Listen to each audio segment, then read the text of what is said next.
ਸ਼ਲੋਕ। ਹਉ ਹਉ ਕਰਤ ਬਿਹਾਨੀਆਂ, ਸਾਕਤ ਮੁਗਧ ਅਜਾਨ। ਰੜਕ ਮੂਏ ਜਿਉ ਤ੍ਰਿਖਾਵੰਤ, ਨਾਨਕ ਕਿਰਤ ਕਮਾਨ। ਹਉ ਹਉ ਕਰਤ ਬਿਹਾਨੀਆਂ, ਸਾਕਤ ਮੁਗਧ ਅਜਾਨ। ਰੜਕ ਮੂਏ ਜਿਉ ਤ੍ਰਿਖਾਵੰਤ, ਨਾਨਕ ਕਿਰਤ ਕਮਾਨ। ਪੌੜੀ। ਡਾੜਾ ਡਾੜ ਮਿਟੈ ਸੰਗ ਸਾਧੂ, ਕਰਮ ਧਰਮ ਤਤ ਨਾਮ ਅਰਾਧੂ। ਰੂੜੋ ਜੇਹ ਬਸਿਓ ਰਿਦ ਮਾਹੀ, ਵਾਕੀ ਡਾੜ ਮਿਟਤ ਬਿਨ ਸਾਹੀ। ਡਾੜ ਕਰਤ ਸਾਕਤ ਗਾਵਾਰਾ, ਜੇਹ ਹੀਐ ਅਹੰ ਬੁੱਧ ਬਿਕਾਰਾ। ਡਾੜਾ ਗੁਰਮੁਖ ਡਾੜ ਮਿਟਾਈ, ਨਿਮਖ ਮਾਹੇ ਨਾਨਕ ਸਮਝਾਈ। ਵਾਹਿਗੁਰੂ ਜੀ ਕਾ ਖਾਲਸਾ, ਵਾਹਿਗੁਰੂ ਜੀ ਕੀ ਫਤਿਹ। ਗੁਰੂ ਗ੍ਰੰਥ ਸਾਹਿਬ ਸੱਚੇ ਪਾਤਸ਼ਾਹ ਮਹਾਰਾਜ ਜੀ ਦੇ ਸਤ ਸੰਗੀ ਜਨੋ, ਅਕਾਲ ਪੁਰਖ ਜੀ ਦੀ ਅਪਾਰ ਬਖਸ਼ਿਸ਼ ਕਿਰਪਾ ਦਾ ਸਦਕਾ 52 ਅੱਖਰੀ ਧੰਨ ਗੁਰੂ ਅਰਜਨ ਸਾਹਿਬ ਮਹਾਰਾਜ ਦੀ ਉਚਾਰਨ ਕੀਤੀ ਹੋਈ ਪਾਵਨ ਬਾਣੀ ਵਿੱਚੋਂ ਆਪ ਜੀ ਨੇ 47 ਨੰਬਰ ਪੌੜੀ ਅਤੇ ਸੰਬੰਧਤ ਸ਼ਲੋਕ ਦਾ ਪਾਠ ਦਾਸ ਪਾਸੋਂ ਸ਼ਰਵਣ ਕੀਤਾ ਹੈ। ਇਹਨਾਂ ਪਾਵਨ ਪੰਕਤੀਆਂ ਵਿੱਚ ਸਤਿਗੁਰੂ ਧੰਨ ਗੁਰੂ ਅਰਜਨ ਸਾਹਿਬ ਮਹਾਰਾਜ ਮਨੁੱਖ ਦੇ ਜੀਵਨ ਦੀ ਇੱਕ ਅਹਿਮ ਔਰ ਸਭ ਤੋਂ ਵੱਡੀ ਰੁਕਾਵਟ ਦਾ ਜ਼ਿਕਰ ਕਰਕੇ ਸਾਨੂੰ ਸਮਝਾਉਂਦੇ ਹਨ। ਅਕਾਲ ਪੁਰਖ ਨੇ ਸਾਨੂੰ ਜੀਵਨ ਜਿਉਣ ਵਾਸਤੇ ਕੁਝ ਆਪਣੀਆਂ ਕੁਦਰਤੀ ਤਾਕਤਾਂ ਬਖਸ਼ਿਸ਼ ਕੀਤੀਆਂ ਨੇ, ਜਿਨ੍ਹਾਂ ਦੇ ਆਧਾਰ ਉੱਤੇ ਸਾਡਾ ਜੀਵਨ ਚੱਲ ਰਿਹਾ ਹੈ, ਜਿਨ੍ਹਾਂ ਦੀ ਬਦੌਲਤ ਸਾਡੀ ਜ਼ਿੰਦਗੀ ਵਿੱਚ ਰਸ ਹੈ, ਰੰਗ ਹੈ, ਸੁਹਜ ਹੈ, ਸਵਾਦ ਹੈ। ਅਗਰ ਉਹ ਚੀਜ਼ਾਂ ਸਾਡੇ ਜੀਵਨ ਵਿੱਚ ਨਾ ਹੋਣ ਤਾਂ ਇਹ ਸਰੀਰ, ਇਹ ਜੀਵਨ ਇੱਕ ਪੱਥਰ ਦੀ ਨਿਆਈ ਹੋਏਗਾ। ਇਸ ਵਿੱਚ ਨਾ ਕੋਈ ਰਸ, ਨਾ ਰੰਗ, ਨਾ ਸੁਹਜ, ਨਾ ਸਵਾਦ ਹੋਏਗਾ। ਭਾਵੇਂ ਇਹਨਾਂ ਚੀਜ਼ਾਂ ਨੂੰ ਧੰਨ ਗੁਰੂ ਗ੍ਰੰਥ ਸਾਹਿਬ ਜੀ ਦੀ ਬਾਣੀ ਵਿੱਚ ਦੋ ਅਰਥਾਂ ਵਿੱਚ ਵਰਤਿਆ ਗਿਆ ਹੈ। ਕਾਮ ਹੈ, ਕ੍ਰੋਧ ਹੈ, ਲੋਭ, ਮੋਹ ਤੇ ਅਹੰਕਾਰ ਹੈ। ਹੁਣ ਇੱਕ ਥਾਂ ਤਾਂ ਮਹਾਰਾਜ ਇੱਥੋਂ ਤੱਕ ਲਿਖਦੇ ਨੇ, ਤੁਧ ਆਪੈ ਜੰਤ ਉਪਾਏ ਕੈ, ਲੋਭ ਅੰਤਰ ਜਨਤਾ ਪਾਇਆ। ਕਿ ਤੂੰ ਹੇ ਅਕਾਲ ਪੁਰਖ ਵਾਹਿਗੁਰੂ ਜਦੋਂ ਮਨੁੱਖ ਨੂੰ, ਜੀਵ ਨੂੰ ਪੈਦਾ ਕੀਤਾ ਤਾਂ ਲੋਭ ਇਸ ਦੇ ਅੰਦਰ ਤੁਸੀਂ ਆਪ ਹੀ ਟਿਕਾ ਦਿੱਤਾ ਹੈ। ਮੋਹ ਠਗੌਲੀ ਪਾਏ ਕੈ, ਤੁਧ ਆਪੇ ਜਗਤ ਭੁਲਾਇਆ। ਮੋਹ ਵਾਲੀ ਠੱਗ ਬੂਟੀ ਵੀ ਤੁਸਾਂ ਇਸ ਮਨੁੱਖ ਨੂੰ ਆਪ ਹੀ ਲਾ ਦਿੱਤੀ ਹੈ। ਕਿਤੇ ਸਤਿਗੁਰੂ ਪਾਤਸ਼ਾਹ ਕਹਿੰਦੇ ਨੇ, ਜਿਨ ਰਚ ਰਚਿਆ ਪੁਰਖ ਵਿਧਾਤੇ। ਜਿਸ ਵਿਧੀ ਰਚਨ ਵਾਲੇ ਉਸ ਅਕਾਲ ਪੁਰਖ ਨੇ ਮਨੁੱਖ ਦੀ, ਜੀਵ ਦੀ ਰਚਨਾ ਕੀਤੀ ਹੈ। ਅੱਗੇ ਬਚਨ ਕਿਹਾ, ਕਹਿੰਦੇ ਨਾਲੇ ਹਉਮੈ ਪਾਈ, ਨਾਲ ਹਉਮੈ ਵੀ ਪਾ ਦਿੱਤੀ। ਹੁਣ ਇਹ ਸਾਰੇ ਬਚਨ ਸਾਨੂੰ ਇਹ ਸਿੱਖਿਆ ਦਿੰਦੇ ਨੇ ਕਿ ਕਾਮ ਦੀ ਉਤਪਤੀ, ਕ੍ਰੋਧ ਦਾ ਹੋਣਾ, ਮੋਹ ਦਾ ਹੋਣਾ, ਲੋਭ ਤੇ ਹੰਕਾਰ ਦਾ ਹੋਣਾ ਇਹ ਕੁਦਰਤੀ ਹੈ। ਇਹ ਸਾਡੀ ਬਣਤਰ ਨਹੀਂ ਕਿ ਅਸੀਂ ਬਣਾਇਆ ਹੋਵੇ, ਇਸ ਨੂੰ ਅਸੀਂ ਸਿਰਜਿਆ ਹੋਵੇ। ਇਸ ਨੂੰ ਇਹ ਕੁਦਰਤ ਨੇ ਸਾਨੂੰ, ਮਨੁੱਖਾਂ ਨੂੰ, ਜੀਵਾਂ ਨੂੰ, ਜਨਤਾ ਨੂੰ ਆਪਣੀ ਜ਼ਿੰਦਗੀ ਜਿਉਣ ਵਾਸਤੇ ਇਹ ਤਾਕਤਾਂ ਦਿੱਤੀਆਂ ਹਨ। ਜ਼ਰਾ ਸੋਚ ਕੇ ਵੇਖੋ, ਜੇ ਇਹ ਚੀਜ਼ਾਂ ਸਾਡੇ ਜੀਵਨ ਵਿੱਚ ਨਾ ਹੋਣ ਤਾਂ ਸਾਡਾ ਜੀਵਨ ਕੀ ਹੋਏਗਾ। ਕੇਵਲ ਸਾਹ ਆਉਂਦੇ ਹੋਣਗੇ, ਅਸੀਂ ਪੱਥਰ ਹੋਵਾਂਗੇ, ਇਸ ਤੋਂ ਵੱਧ ਕੁਝ ਨਹੀਂ। ਇਹਨਾਂ ਚੀਜ਼ਾਂ ਦੀ ਬਦੌਲਤ ਹੀ ਮਨੁੱਖ ਦੇ ਜੀਵਨ ਵਿੱਚ ਸਾਰਾ ਰਸ ਰੰਗ ਹੈ, ਸੁਹਜ ਸਵਾਦ ਹੈ, ਜੀਵਨ ਦੀ ਦੌੜ ਭੱਜ ਹੈ, ਸਾਰਾ ਕੁਝ। ਪਰ ਧੰਨ ਗੁਰੂ ਗ੍ਰੰਥ ਸਾਹਿਬ ਮਹਾਰਾਜ ਦੀ ਪਾਵਨ ਬਾਣੀ ਵਿੱਚ ਇਹਨਾਂ ਵਿਕਾਰਾਂ ਤੋਂ ਬਚਣ ਦੀ ਬਾਰ-ਬਾਰ ਸਤਿਗੁਰੂ ਜੀ ਨੇ ਪ੍ਰੇਰਣਾ ਵੀ ਕੀਤੀ ਹੈ। ਹੁਣ ਸਵਾਲ ਸਾਡੇ ਸਾਹਮਣੇ ਇਹ ਆਉਂਦਾ ਹੈ ਕਿ ਜਦੋਂ ਅਕਾਲ ਪੁਰਖ ਨੇ ਸਾਨੂੰ ਇਹ ਦਾਤਾਂ ਆਪ ਬਖਸ਼ਿਸ਼ ਕੀਤੀਆਂ ਨੇ, ਜਿਵੇਂ ਕਿ ਮਹਾਰਾਜ ਦੇ ਆਪਾਂ ਕੁਝ ਬਚਨ ਸਾਂਝੇ ਕੀਤੇ ਨੇ, ਫਿਰ ਇਹਨਾਂ ਤੋਂ ਬਚਿਆ ਕਿਵੇਂ ਜਾ ਸਕਦਾ ਹੈ? ਫਿਰ ਗੁਰੂ ਮਹਾਰਾਜ ਬਾਰ-ਬਾਰ ਮੁੜ ਕੇ ਆਪਣੀ ਪਾਵਨ ਬਾਣੀ ਵਿੱਚ ਜੋ ਉਪਦੇਸ਼ ਦਿੰਦੇ ਨੇ, ਹੇ ਮਨੁੱਖ, ਇਹਨਾਂ ਤੋਂ ਉੱਪਰ ਉੱਠ, ਇਹਨਾਂ ਦੇ ਪ੍ਰਭਾਵ ਤੋਂ ਬਚ, ਇਹਨਾਂ ਤੋਂ ਰਹਿਤ ਹੋ, ਇਹ ਦੋਵੇਂ ਗੱਲਾਂ ਆਪਸ ਵਿੱਚ ਸਾਂਝੀਆਂ ਕਿਵੇਂ ਹੋਈਆਂ? ਦਰਅਸਲ ਇਹ ਤਾਕਤਾਂ ਕੁਦਰਤ ਨੇ ਸਾਨੂੰ ਬਖਸ਼ਿਸ਼ ਕੀਤੀਆਂ ਨੇ, ਪਰ ਗੁਰਬਾਣੀ ਵਿੱਚ ਇਹਨਾਂ ਦੇ ਨੈਗੇਟਿਵ, ਜਿਹਨੂੰ ਅਸੀਂ ਨਾ ਪੱਖੀ ਪ੍ਰਭਾਵ ਕਹਿੰਦੇ ਹਾਂ, ਉਸ ਤੋਂ ਬਚਣ ਦੀ ਗੁਰੂ ਪਾਤਸ਼ਾਹ ਪ੍ਰੇਰਣਾ ਕਰਦੇ ਨੇ। ਵਿਕਾਰ ਕਹਿੰਦੇ ਹਨ ਰੋਗ ਨੂੰ। ਕੋਈ ਚੀਜ਼ ਜਿਸ ਵੇਲੇ ਰੋਗ ਬਣ ਜਾਏ ਤਾਂ ਉਹ ਸਾਡੇ ਜੀਵਨ ਨੂੰ ਤਬਾਹ ਤੇ ਬਰਬਾਦ ਕਰਦੀ ਹੈ। ਗੁਰੂ ਪਾਤਸ਼ਾਹ ਜਿਸ ਵੇਲੇ ਵਿਕਾਰ ਦੇ ਰੂਪ ਵਿੱਚ ਇਹਨਾਂ ਦਾ ਜ਼ਿਕਰ ਕਰਦੇ ਨੇ, ਉੱਥੇ ਭਾਵ ਹੁੰਦਾ ਵੀ ਜਦੋਂ ਕਾਮ ਤੇਰੇ ਜੀਵਨ ਦੀ ਬਿਮਾਰੀ ਬਣ ਜਾਏ, ਜਦੋਂ ਕ੍ਰੋਧ ਤੈਨੂੰ ਰੋਗ ਵਾਂਗ ਡਿਸਟਰਬ ਕਰਨਾ ਸ਼ੁਰੂ ਕਰ ਦੇਵੇ, ਜਦੋਂ ਮੋਹ ਦਾ ਬੈਲੈਂਸ ਵਿਗੜ ਜਾਏ, ਜਦੋਂ ਹੰਕਾਰ ਦਾ ਬੈਲੈਂਸ ਵਿਗੜ ਜਾਏ, ਇਹ ਚੀਜ਼ਾਂ ਤੇਰੇ ਲਈ ਬਿਮਾਰੀ ਤੇ ਰੋਗ ਬਣ ਜਾਂਦੀਆਂ ਨੇ। ਕੋਈ ਵੀ ਅਸੀਂ ਆਪਣੇ ਸਰੀਰ ਦੀ ਅਵਸਥਾ ਲੈ ਲਈਏ, ਸਰੀਰ ਨੂੰ ਜਿਉਂਦਿਆਂ ਰੱਖਣ ਵਾਸਤੇ, એનર્ਜੀ ਵਾਸਤੇ ਜੋ ਅਸੀਂ ਖਾਂਦੇ ਹਾਂ, ਪਚਦਾ ਹੈ, ਇਹ ਸਾਡੇ ਸਰੀਰ ਦੇ ਵਿੱਚ ਟੈਂਪਰੇਚਰ ਦੀ ਬਦੌਲਤ ਹੈ, ਤਾਪਮਾਨ, ਗਰਮੀ ਦੀ ਬਦੌਲਤ। ਹੁਣ ਜੇ ਟੈਂਪਰੇਚਰ ਵੱਧ ਜਾਏ ਤਾਂ ਵੀ ਪ੍ਰੋਬਲਮ ਹੈ, ਘਟ ਜਾਏ ਤੇ ਤਾਂ ਵੀ ਰੋਗ ਹੈ। ਸਰੀਰ ਦੇ ਹਿਸਾਬ ਨਾਲ ਜਿੰਨਾ ਕੁ ਸਾਡਾ ਸਰੀਰ ਹੈ, ਜਿਸ ਤਰ੍ਹਾਂ ਦੀ ਸਾਡੀ ਕਪੈਸਿਟੀ ਹੈ ਸਾਡੀ ਬਾਡੀ ਦੀ, ਜੇ ਬੈਲੈਂਸ ਵਿੱਚ ਰਹੇ ਤੇ ਕੋਈ ਬਿਮਾਰੀ ਨਹੀਂ, ਪਰ ਇਹਦਾ ਵਧਣਾ ਵੀ ਰੋਗ ਹੈ ਤੇ ਘਟਣਾ ਵੀ ਰੋਗ ਹੈ। ਇਸੇ ਤਰ੍ਹਾਂ ਅਸੀਂ ਆਪਣੇ ਸਰੀਰ ਦੇ ਵਿੱਚ ਪਾਣੀ ਦੀ ਮਾਤਰਾ ਜਿਹੜੀ ਕੁਦਰਤੀ ਸਾਡੇ ਸਰੀਰ ਦੀ ਬਣਾਵਟ ਵਿੱਚ ਹੈ ਗੱਲ, ਬਲੱਡ ਪ੍ਰੈਸ਼ਰ ਹੈ, ਹਾਈ ਹੋ ਜਾਏ, ਲੋ ਹੋ ਜਾਏ, ਦੋਵਾਂ ਹਾਲਤਾਂ ਵਿੱਚ ਹੀ ਮਨੁੱਖ ਕਮਜ਼ੋਰੀ ਤੇ ਬਿਮਾਰ ਮਹਿਸੂਸ ਕਰਦਾ ਹੈ। ਜੇ ਬੈਲੈਂਸ ਵਿੱਚ ਰਵੇ ਤੇ ਸਰੀਰ ਠੀਕ ਠਾਕ ਰਹਿੰਦਾ। ਬਹੁਤ ਸਾਰੀਆਂ ਚੀਜ਼ਾਂ ਹਨ ਜਿਹੜੀਆਂ ਸਾਡੇ ਸਰੀਰ ਨੂੰ ਕੰਮੇ ਲਾਉਂਦੀਆਂ ਨੇ, ਜਿਨ੍ਹਾਂ ਦੀ ਬਦੌਲਤ ਸਾਡਾ ਸਰੀਰ ਚੱਲ ਰਿਹਾ ਹੈ। ਉਹਨਾਂ ਦਾ ਵੱਧ ਜਾਣਾ ਤੇ ਉਹਨਾਂ ਦਾ ਘਟ ਜਾਣਾ, ਯਾਨੀ ਕਿ ਉਹਨਾਂ ਦਾ ਤਵਾਜ਼ਨ, ਬੈਲੈਂਸ ਜਦੋਂ ਵਿਗੜ ਜਾਂਦਾ ਹੈ ਤਾਂ ਉਹ ਚੀਜ਼ਾਂ ਸਾਡੇ ਸਰੀਰ ਨੂੰ ਬਿਮਾਰ ਕਰ ਦਿੰਦੀਆਂ ਨੇ। ਇਸੇ ਤਰ੍ਹਾਂ ਇਹ ਕੁਦਰਤੀ ਤਾਕਤਾਂ ਜਿਹੜੀਆਂ ਮਨੁੱਖ ਨੂੰ ਜੀਵਨ ਜਿਉਣ ਲਈ ਮਿਲੀਆਂ ਨੇ, ਜਦੋਂ ਇਹਨਾਂ ਦਾ ਬੈਲੈਂਸ ਸਹਿਜ ਵਿਗੜ ਜਾਂਦਾ ਹੈ ਤਾਂ ਉਸੇ ਵੇਲੇ ਸਾਡੇ ਜੀਵਨ ਵਿੱਚ ਰੋਗ ਬਣ ਜਾਂਦੀਆਂ ਨੇ, ਬਿਮਾਰੀ ਬਣ ਜਾਂਦੀਆਂ ਨੇ।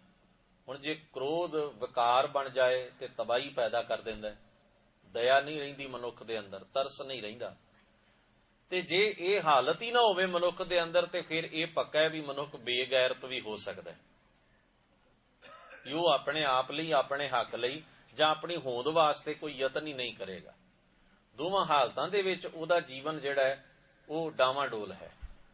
ਇਹਨੂੰ ਹੁਣ ਗੁਰੂ ਗ੍ਰੰਥ ਸਾਹਿਬ ਮਹਾਰਾਜ ਸੱਚੇ ਪਾਤਸ਼ਾਹ ਜੀ ਜਿਸ ਵੇਲੇ ਵਿਕਾਰ ਕਹਿੰਦੇ ਨੇ, ਤਾਂ ਵਿਕਾਰ ਦਾ ਅਰਥ ਹੁੰਦਾ ਹੈ ਰੋਗ। ਜਦੋਂ ਇਹ ਚੀਜ਼ਾਂ ਜੀਵਨ ਲਈ ਰੋਗ ਬਣ ਜਾਣ ਤਾਂ ਉਸ ਵੇਲੇ ਇਹਨਾਂ ਦੇ ਮਾੜੇ ਪ੍ਰਭਾਵ ਤੋਂ ਮਨੁੱਖ ਨੂੰ ਆਪਣਾ ਜੀਵਨ ਬਚਾ ਕੇ ਰੱਖਣਾ ਚਾਹੀਦਾ ਹੈ।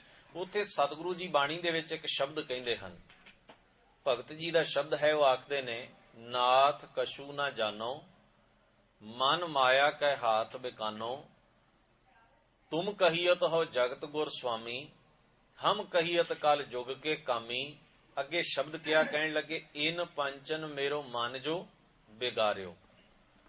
ਕਹਿੰਦੇ ਜਦੋਂ ਇਹਨਾਂ ਨੇ ਮੇਰੇ ਅੰਦਰ ਵਿਗਾੜ ਪੈਦਾ ਕਰ ਦਿੱਤਾ, ਜਦੋਂ ਕਾਮ ਦੀ, ਕ੍ਰੋਧ ਦੀ, ਲੋਭ ਮੋਹ ਹੰਕਾਰ ਦੀ ਵਜ੍ਹਾ ਕਰਕੇ ਵਿਗਾੜ ਪੈਦਾ ਹੋ ਗਿਆ, ਪਲ ਪਲ ਹਰ ਜੀ ਤੇ ਅੰਤਰ ਪਾ ਰਿਓ, ਤਾਂ ਹਰ ਪਲ ਜਿਹੜੀ ਸੀ ਉਹ ਮੇਰੀ ਸੱਚ ਨਾਲੋਂ, ਧਰਮ ਨਾਲੋਂ, ਨੇਕੀ ਨਾਲੋਂ, ਚੰਗਿਆਈ ਨਾਲੋਂ, ਚੰਗੇ ਜੀਵਨ ਨਾਲੋਂ ਦੂਰੀ ਬਣਦੀ ਗਈ। ਮੈਂ ਬੁਰਾ ਹੀ ਹੁੰਦਾ ਗਿਆ। ਯਾਨੀ ਕਿ ਇਹ ਵਿਗਾੜ ਐਸਾ ਪਿਆ ਜੀਵਨ ਦੇ ਅੰਦਰ ਵੀ ਮਨੁੱਖ ਨਾ ਰਹਿ ਕੇ ਪਸ਼ੂ ਬਣਦਾ ਗਿਆ। ਉਹਦੀਆਂ ਆਦਤਾਂ, ਉਹਦਾ ਸੁਭਾਅ, ਉਹਦੇ ਕਰਮ ਜਿਹੜੇ ਸਨ ਉਹ ਪੂਰੀ ਤਰ੍ਹਾਂ ਨਾਲ ਪਸ਼ੂ ਬਿਰਤੀ ਵਾਲੇ ਬਣ ਗਏ। ਇਸ ਵਿਗਾੜ ਨੇ ਮਨੁੱਖ ਦੀ ਸਾਰੀ ਆਦਤ ਹੀ ਬਦਲ ਕੇ ਰੱਖ ਦਿੱਤੀ, ਮਨੁੱਖ ਦੇ ਸੁਭਾਅ ਨੂੰ ਚੇਂਜ ਕਰ ਦਿੱਤਾ, ਮਨੁੱਖ ਦੇ ਕਰਮ ਜਿਹੜੇ ਸਨ ਉਹ ਪਲੀਤ ਤੇ ਮਾੜੇ ਕਰ ਦਿੱਤੇ, ਕਿਉਂਕਿ ਵਿਗਾੜ ਹੈ। ਹੁਣ ਗੁਰੂ ਗ੍ਰੰਥ ਸਾਹਿਬ ਮਹਾਰਾਜ ਦੀ ਪਾਵਨ ਬਾਣੀ ਵਿੱਚ ਇਹਨਾਂ ਪੰਜਾਂ ਚੀਜ਼ਾਂ ਨੂੰ ਵਿਕਾਰ ਦੇ ਰੂਪ ਵਿੱਚ ਵੀ ਆਖਿਆ ਤੇ ਰੱਬ ਦੀ ਦਾਤ ਦੇ ਰੂਪ ਵਿੱਚ ਵੀ ਆਖਿਆ। ਇਹ ਅਸੀਂ ਜਾਂ ਤੁਹਾਡੀ ਬਣਤਰ ਨਹੀਂ, ਇਹ ਕੁਦਰਤ ਦੀ ਬਣਤਰ ਹੈ। ਤੋ ਜਿਹੜੀ ਚੀਜ਼ ਕੁਦਰਤ ਦੀ ਬਣਤਰ ਹੋਵੇ, ਉਸ ਚੀਜ਼ ਨੂੰ ਅਸੀਂ ਕਿਸੇ ਵੀ ਹੱਦ ਤੱਕ ਜਾ ਕੇ ਖਤਮ ਨਹੀਂ ਕਰ ਸਕਦੇ, ਕਿਉਂਕਿ ਉਹ ਨੈਚੁਰਲ ਹੀ ਹੈ। ਉਹਨੂੰ ਅਸੀਂ ਜਾਂ ਤੁਸੀਂ ਕ੍ਰੀਏਟ ਹੀ ਨਹੀਂ ਕੀਤਾ, ਬਣਾਇਆ ਹੀ ਨਹੀਂ। ਫਿਰ ਉਹਦੀ ਹੋਂਦ ਦੇ ਖਾਤਮੇ ਦਾ ਸਾਡੇ ਹੱਥੋਂ ਸਵਾਲ ਹੀ ਪੈਦਾ ਨਹੀਂ ਹੁੰਦਾ। ਹਾਂ, ਉਹਦੇ ਲਈ ਗੁਰੂ ਗ੍ਰੰਥ ਸਾਹਿਬ ਮਹਾਰਾਜ ਇਹ ਜੁਗਤ ਦੱਸਦੇ ਨੇ ਵੀ ਜੇ ਰੱਬੀ ਹੁਕਮ ਨੂੰ ਗੁਰੂ ਦੇ ਉਪਦੇਸ਼ ਨਾਲ ਮਨੁੱਖ ਸਮਝ ਲਵੇ ਤੇ ਇਹਨਾਂ ਦੇ ਮਾੜੇ ਪ੍ਰਭਾਵ ਤੇ ਕਾਬੂ ਜ਼ਰੂਰ ਪਾ ਸਕਦਾ ਹੈ। ਮਨੁੱਖ ਇਹਨਾਂ ਦੀ ਸਵਰਤੋਂ ਜ਼ਰੂਰ ਕਰ ਸਕਦਾ ਹੈ। ਇਹਨਾਂ ਦੀ ਦੁਰਵਰਤੋਂ ਜਦੋਂ ਹੋਏਗੀ, ਵਿਗਾੜ ਪੈਦਾ ਹੋਏਗਾ। ਸਵਰਤੋਂ ਜਦੋਂ ਹੋਏਗੀ, ਇਹ ਚੀਜ਼ਾਂ ਹੀ ਮਨੁੱਖ ਦੇ ਜੀਵਨ ਤੇ ਸਮਾਜ ਲਈ ਲਾਹੇਵੰਦੀਆਂ ਹੋ ਜਾਣਗੀਆਂ, ਫਾਇਦੇਮੰਦ ਹੋ ਜਾਣਗੀਆਂ।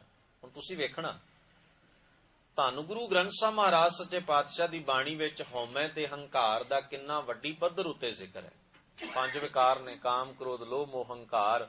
ਕੁਝ ਹੋਰ ਮਨੁੱਖੀ ਕਮਜ਼ੋਰੀਆਂ ਦੀ ਗੱਲ ਮਹਾਰਾਜ ਨੇ ਕੀਤੀ ਹੈ, ਜਿਹਨੂੰ ਅਸੀਂ ਆਸਾ, ਮਨਸਾ, ਤ੍ਰਿਸ਼ਨਾ, ਈਰਖਾ, ਇਹ ਸਾਰੀਆਂ ਗੱਲਾਂ ਦਾ ਜ਼ਿਕਰ ਪਾਤਸ਼ਾਹ ਕਰਦੇ ਨੇ। ਪਰ ਸਭ ਤੋਂ ਮਹਾਬਲੀ, ਸਭ ਤੋਂ ਤਾਕਤਵਰ ਜਿਸ ਵਿਕਾਰ ਨੂੰ ਸਤਿਗੁਰਾਂ ਨੇ ਬਾਣੀ ਵਿੱਚ ਮੰਨਿਆ, ਉਹ ਹੈ ਹਉਮੈ, ਹੰਕਾਰ। ਇੱਥੋਂ ਤੱਕ ਗਿਆ ਮਹਾਰਾਜ ਨੇ, ਕਹਿੰਦੇ ਨੇ ਰੱਬ ਦਾ ਤੇ ਇਸ ਜੀਵ ਆਤਮਾ ਦਾ ਕੋਈ ਬਹੁਤਾ ਅੰਤਰ ਨਹੀਂ, ਦੋਵੇਂ ਇਕੱਠੇ ਹੀ ਰਹਿੰਦੇ ਨੇ, ਦੋਵੇਂ ਇਕੱਠੇ ਹੀ ਨੇ। ਪਰ ਇਹਨਾਂ ਜੀਵ ਆਤਮਾ ਨੂੰ, ਭਾਵ ਮਨੁੱਖੀ ਸੁਰਤ ਨੂੰ, ਅਕਾਲ ਪੁਰਖ ਵਾਹਿਗੁਰੂ ਦੂਰ ਕਿਉਂ ਨਜ਼ਰ ਆਉਂਦਾ ਹੈ? ਉਹਦਾ ਅਨੁਭਵ ਕਿਉਂ ਨਹੀਂ? ਜੇ ਉਹ ਇੰਨਾ ਨੇੜੇ ਹੈ ਤੇ ਮਹਿਸੂਸ ਕਿਉਂ ਨਹੀਂ ਹੁੰਦਾ? ਇਹ ਸੁਰਤ ਉਸ ਰੱਬ ਦੀ ਹੋਂਦ ਤੋਂ ਮੁਨਕਰ ਕਿਉਂ ਹੋਈ ਰਹਿੰਦੀ ਹੈ? ਇਹ ਸੁਰਤ ਉਸ ਕਰਤੇ ਪੁਰਖ ਵਾਹਿਗੁਰੂ ਦੀ ਯਾਦ ਤੋਂ ਟੁੱਟੀ ਕਿਉਂ ਰਹਿੰਦੀ ਹੈ? ਜੇ ਇੰਨਾ ਹੀ ਨੇੜੇ ਹੈ, ਅਸੀਂ ਕਹਿੰਦੇ ਰੱਬ ਸਾਡੇ ਅੰਦਰ ਵੱਸਦਾ ਹੈ, ਸਾਡੇ ਭੀਤਰ ਹੈ, ਉਹ ਦੂਰ ਨਹੀਂ। ਪਰ ਜੇ ਅੰਦਰ ਵੱਸਦਾ ਹੈ ਤੇ ਕਮਾਲ ਦੀ ਖੇਡ ਹੈ, ਇੰਨਾ ਨੇੜੇ ਹੁੰਦਿਆਂ ਹੋਇਆਂ ਵੀ ਸਾਨੂੰ ਉਹਦਾ ਅਹਿਸਾਸ ਕਿਉਂ ਨਹੀਂ ਹੁੰਦਾ?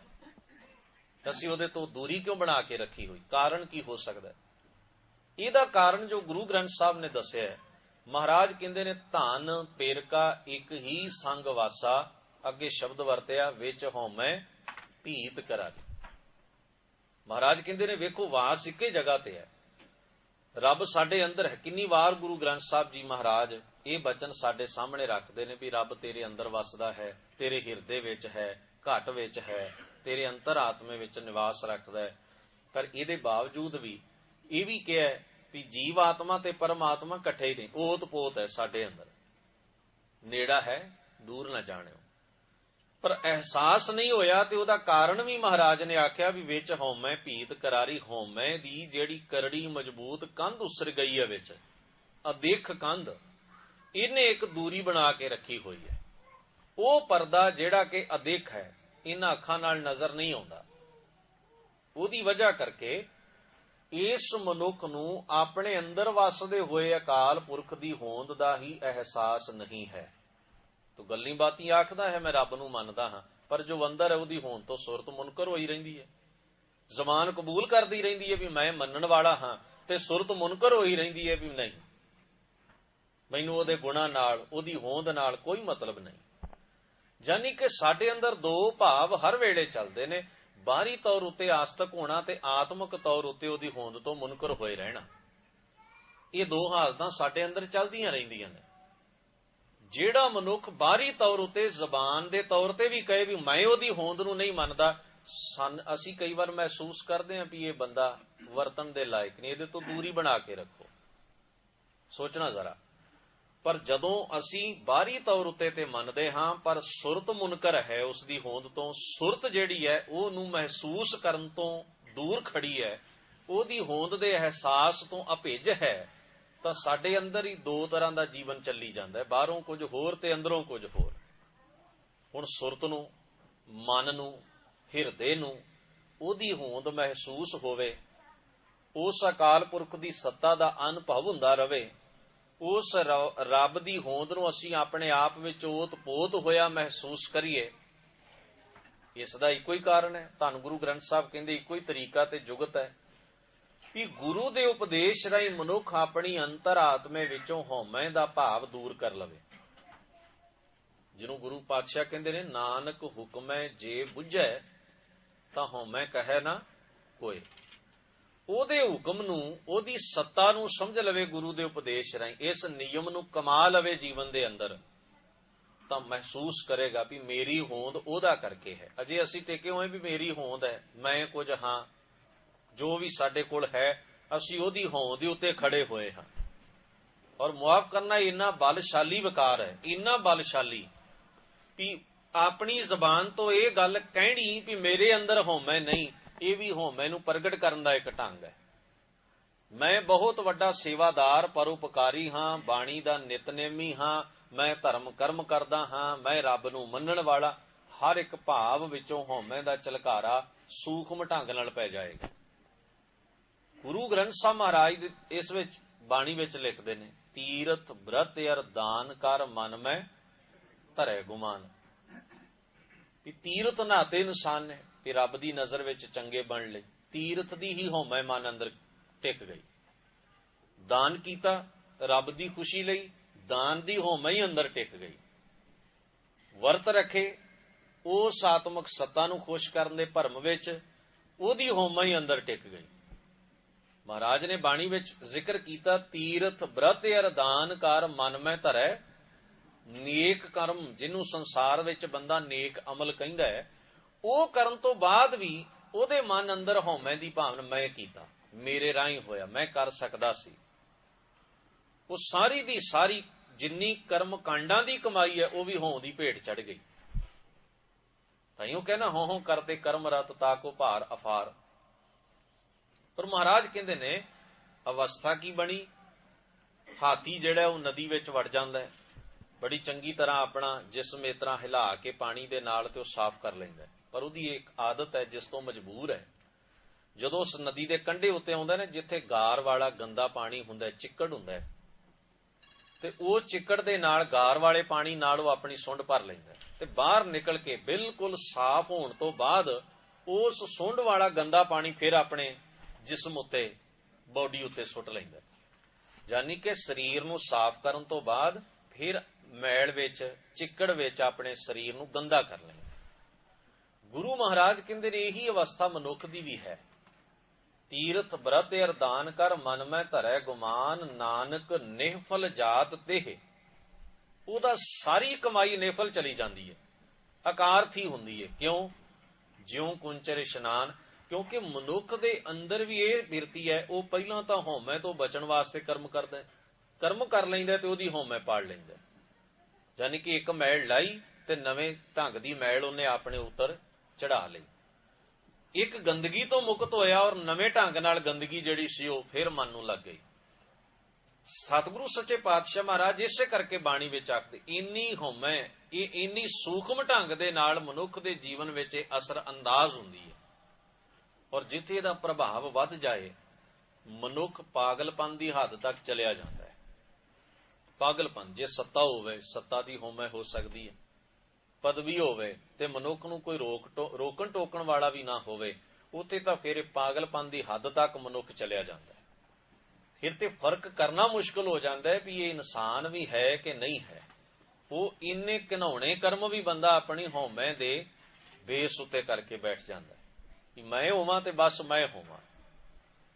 ਤੁਸੀਂ ਸਤਿਗੁਰੂ ਗੁਰੂ ਤੇਗ ਬਹਾਦਰ ਪਾਤਸ਼ਾਹ ਮਹਾਰਾਜ ਦਾ ਜੀਵਨ ਪੜ੍ਹੋ ਔਰ ਦਸਮ ਪਾਤਸ਼ਾਹ ਗੁਰੂ ਗੋਬਿੰਦ ਸਿੰਘ ਸਾਹਿਬ ਮਹਾਰਾਜ ਦੀ ਜਿਸ ਵੇਲੇ ਮਹਾਨ ਜ਼ਿੰਦਗੀ ਦੀਆਂ ਘਟਨਾਵਾਂ ਆਪਾਂ ਪੜ੍ਹਦੇ ਹਾਂ, ਇਸ ਸਤਿਗੁਰੂ ਸਾਹਿਬਾਨ ਦੇ ਸੰਘਰਸ਼ ਦੇ ਦੌਰਾਨ ਜਿਹੜਾ ਹਾਕਮ ਹੈ, ਬਾਦਸ਼ਾਹ ਹੈ, ਸੱਤਾ ਤੇ ਕਾਬਜ਼ ਹੈ, ਔਰੰਗਜ਼ੇਬ।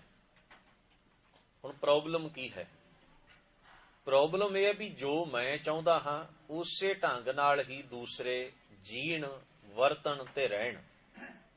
ਜਿੱਥੇ ਤੁਸੀਂ ਅੰਦਾਜ਼ਾ ਲਾਓ, ਕਿਸੇ ਦਾ ਕੋਈ ਵੀ ਧਰਮ ਹੋਵੇ, ਜਿਹੜਾ ਪੋਲੀਟੀਕਲ ਤਾਕਤ ਉੱਤੇ ਕਾਬਜ਼ ਹੈ ਮਨੁੱਖ, ਉਹਨੂੰ ਕੋਈ ਉਹਦਾ ਕਰਮ ਹੈ ਨਿਆਂ ਦੇਣਾ, ਉਹਦਾ ਕਰਮ ਹੈ ਪ੍ਰਜਾ ਵਿੱਚ ਇੱਕ ਸੁਰਤਾ ਰੱਖਣੀ, ਉਹਦਾ ਕਰਮ ਹੈ ਆਪਣੀ ਕੰਟਰੀ ਵਿੱਚ, ਆਪਣੀ ਸਟੇਟ ਵਿੱਚ ਅਮਨ, ਕਾਨੂੰਨ ਤੇ ਨਿਆਂ ਦੀ ਸਥਿਤੀ ਕਾਇਮ ਰੱਖਣੀ।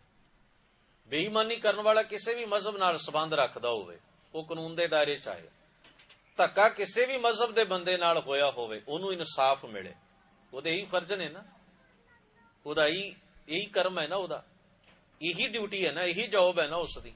ਪਰ ਤੁਸੀਂ ਅੰਦਾਜ਼ਾ ਲਾਓ, ਜੇ ਉਹ ਕਾਣੀ ਵੰਡ ਕਰਕੇ ਬਹਿ ਜਾਏ ਵੀ ਜਿਹੜਾ ਧਰਮ ਮੇਰਾ ਆਪਣਾ ਨਿੱਜੀ ਹੈ, ਉਹ ਧਰਮ ਹੀ ਬਾਕੀ ਸਾਰੀ ਪ੍ਰਜਾ ਮੰਨੇ, ਜਿਹੜਾ ਨਹੀਂ ਮੰਨੇਗਾ ਉਹਦੇ ਨਾਲ ਧੱਕਾ ਹੋਏਗਾ, ਜ਼ਬਰਦਸਤੀ ਹੋਏਗੀ।